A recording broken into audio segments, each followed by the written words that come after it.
perlu menjadi catatan kita bahwa dari saham-saham di Amerika ya di Wall Street itu rata-ratanya S&P 500 itu adalah level-level tertinggi yang Hmm. hanya kalah dari sebelum terjadi ledakan bubble pada .com di Amerika tahun 2001 gitu. Jadi ini tentu menimbulkan kekhawatiran jangan-jangan ada bubble lagi di sana karena kenaikan sudah terlalu berlebih gitu.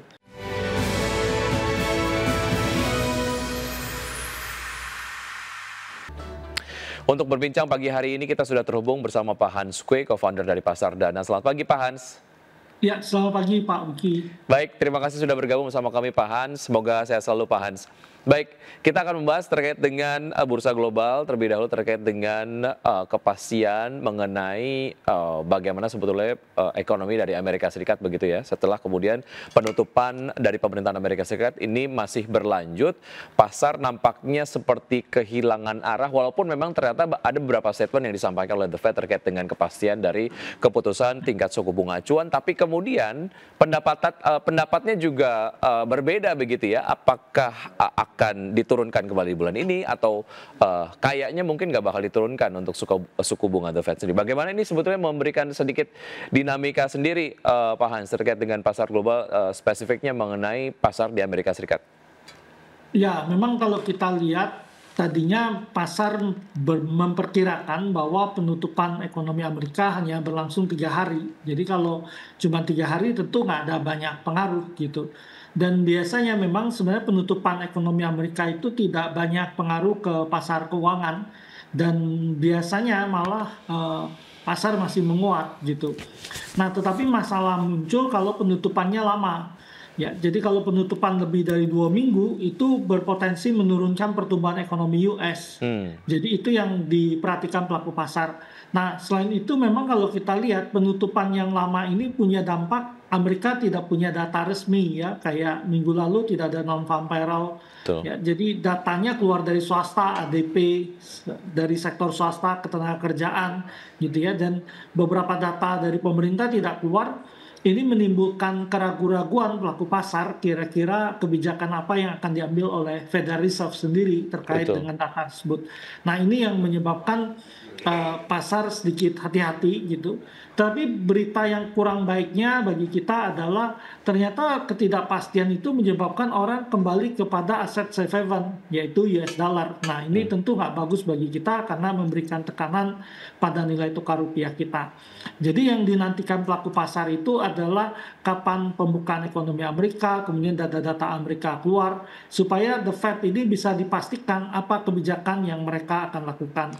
Nah, risalah rapat Federal Reserve yang keluar itu juga sedikit menjadi perhatian pelaku pasar gitu, karena pelaku pasar itu hampir memastikan Oktober itu terjadi pemotongan 25 basis point dan Desember juga ada pemotongan. Jadi ada 2 kali lagi pemotongan oleh Federal Reserve. Itu yang di price in oleh pelaku pasar.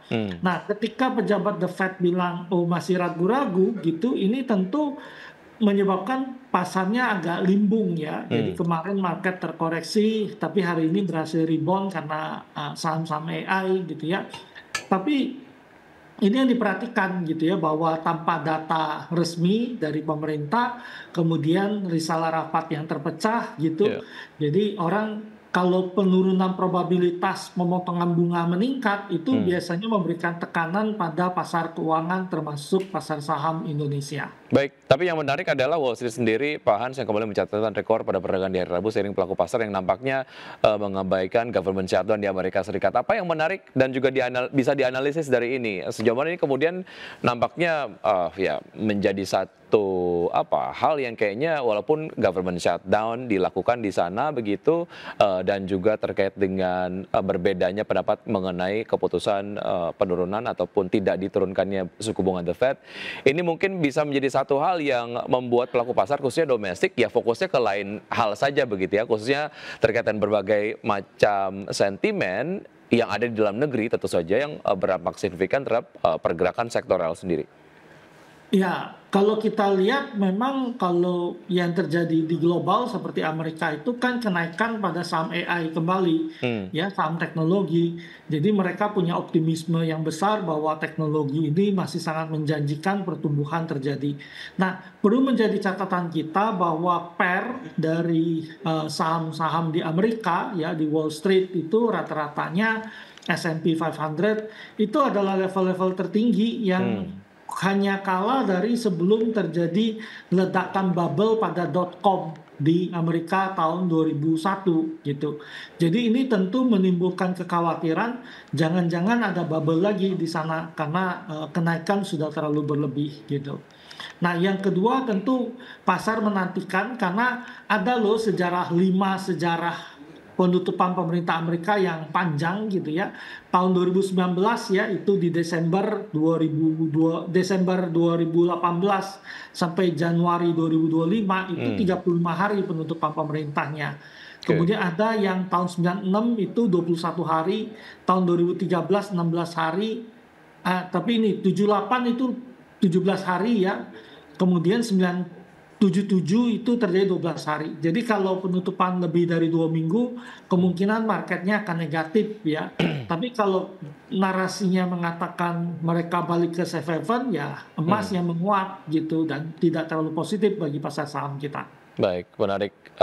Kita kemudian akan bergeser ke pembahasan terkait dengan IHSG yang kemarin sempat menembus level 8.200 tapi berakhir melemah tipis. Volatilitas perdagangan kemarin kayaknya cukup ekstrim, Pak Hans. IHSG sempat jatuh lebih dari 1,5% sebelum rebound. Apa yang bisa dianalisis dari pergerakan market kemarin dan apa yang bisa dilakukan di perdagangan hari ini? Ya, kalau kita lihat market kita sebenarnya udah agak sideways ya. Ini di posisi-posisi di atas.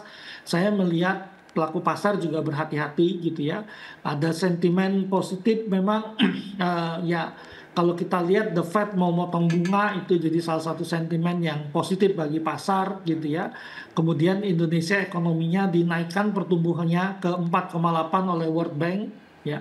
Itu sentimen positif.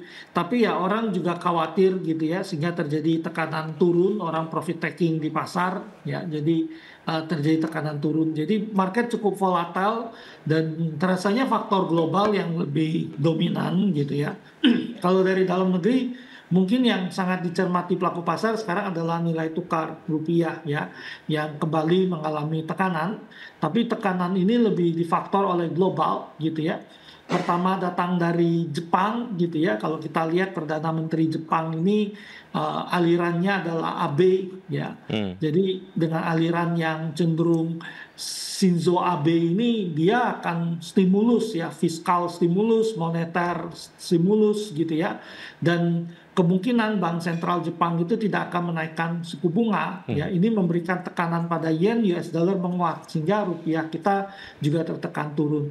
Belum lagi situasi di Prancis ya, Perdana Menteri baru yang baru terpilih mengundurkan diri pada Senin ya, memberikan ketidakpastian. Yang pasar butuhkan sebenarnya adalah anggaran bisa disahkan di Prancis ya. Hmm. Tetapi kalau Perdana Menteri mundur, ya kemungkinan Presiden kesulitan. Ya, jadi itu menyebabkan euro melemah terhadap dolar. Jadi dolarnya menguat sebagai safe haven.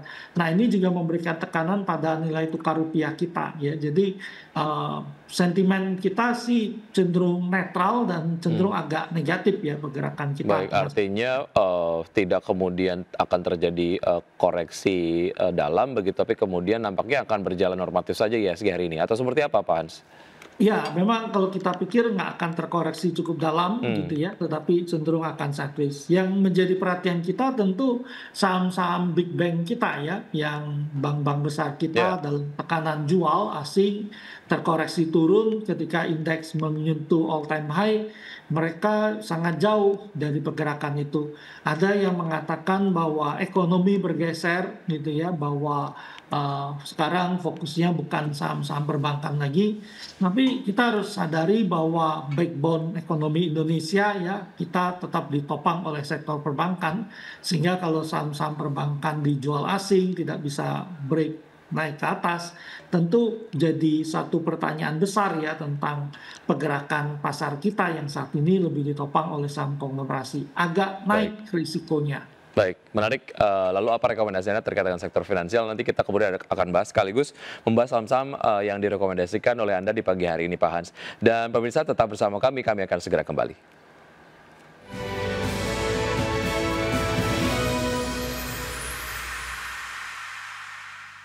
Terima kasih Anda masih bergabung sama kami. Pemirsa, sebelum saya lanjutkan perbincangan bersama Pak Hans, kita akan simak terlebih dahulu ataupun bahas terlebih dahulu terkait dengan pembukaan dari IHSG di pukul 9:03 waktu Indonesia bagian Barat pasca pembukaan perdagangan sesi 1 di pukul 9.00.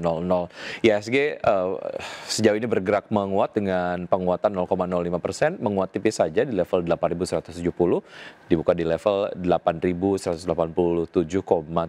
kemudian di sempat menyentuh level tertinggi di level 8.204,457 dan terendah di 8.161,480. Dan berikutnya kita lihat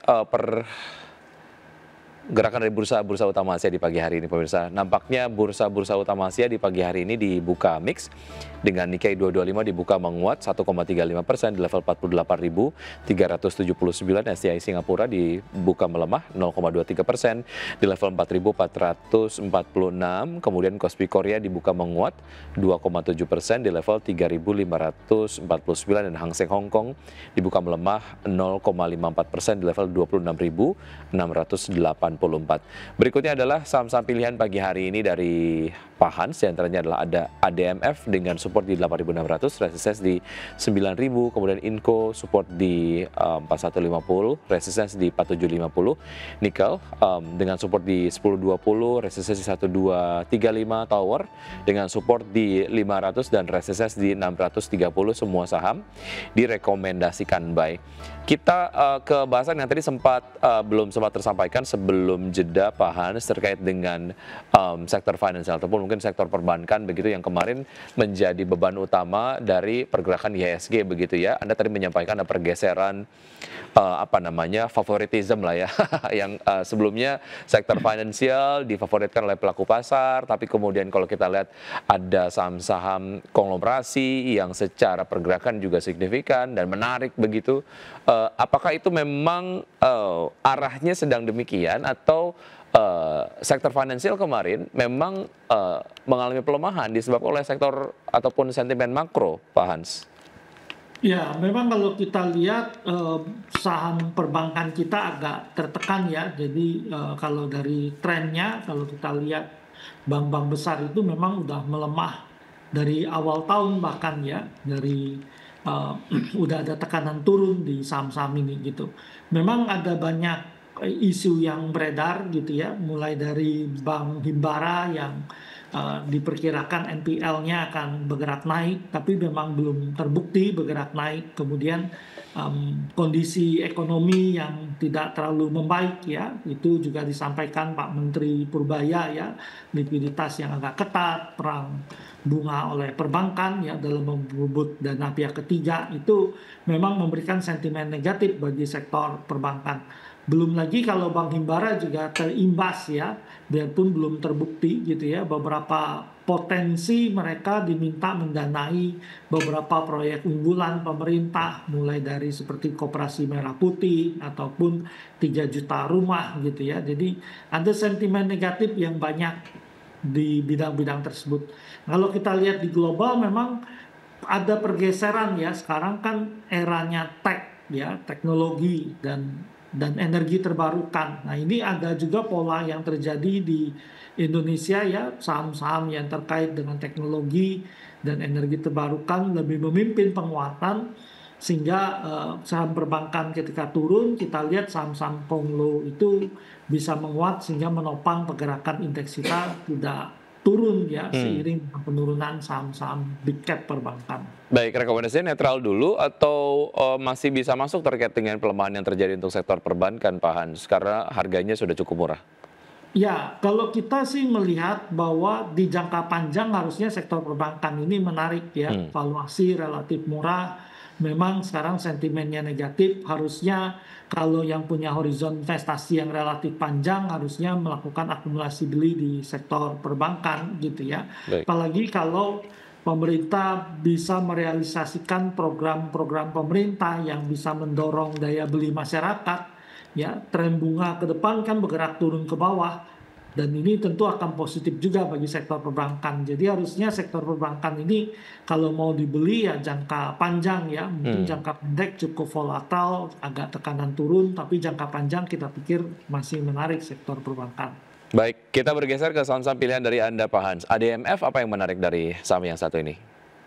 Ya, kalau kita lihat memang pilihan kita lebih teknikal ya kalau kita lihat ya. Jadi dia sideways kemudian bergerak turun ke bawah. Jadi kita melihat potensi kemarin bentuknya hammer biarpun merah bentuknya ya. Jadi kita merekomendasikan ya beli di area-area saat ini ya. Kalau kita lihat dari level low 8.675 sampai 8.750 ini area akumulasi beli kita.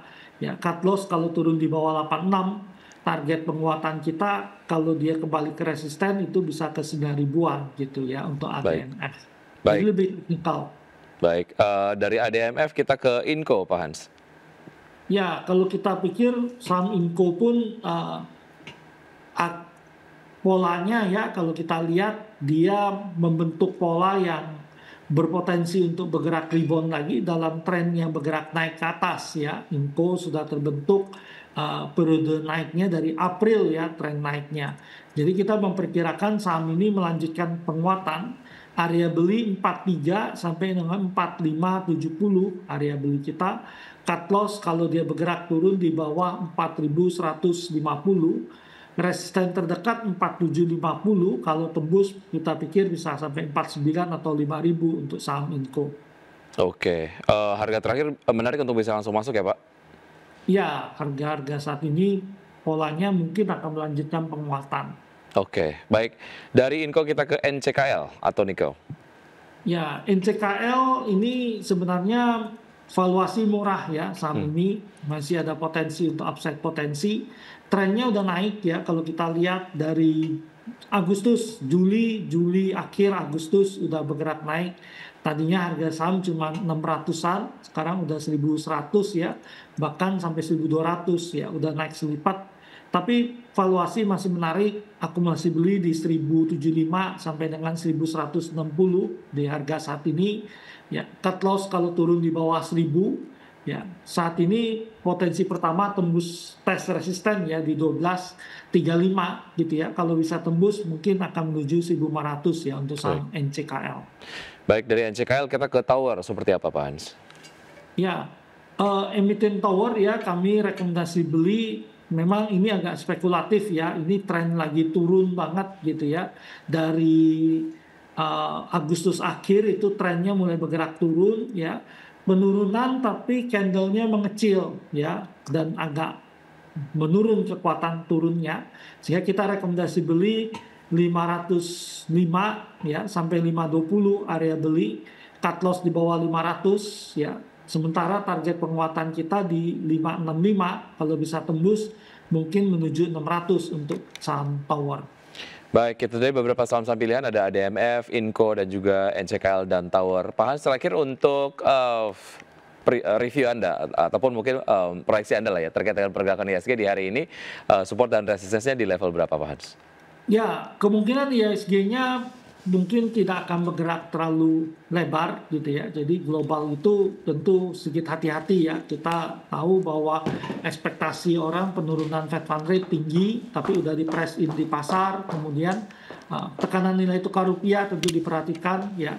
Kebijakan Jepang itu mempengaruhi pasar. Kemudian kondisi di Eropa, biarpun ada pernyataan bahwa Macron bisa menunjuk Perdana Menteri dalam 48 jam ke depan, sehingga ada sentimen positif di Eropa. Jadi kita pikir IHSG akan agak sideways pergerakannya dengan resisten di 4224 ya sampai 4250. Support pasar ada di 8100 sampai dengan 8044 ya support pasar. Tapi cenderung sideways pergerakannya.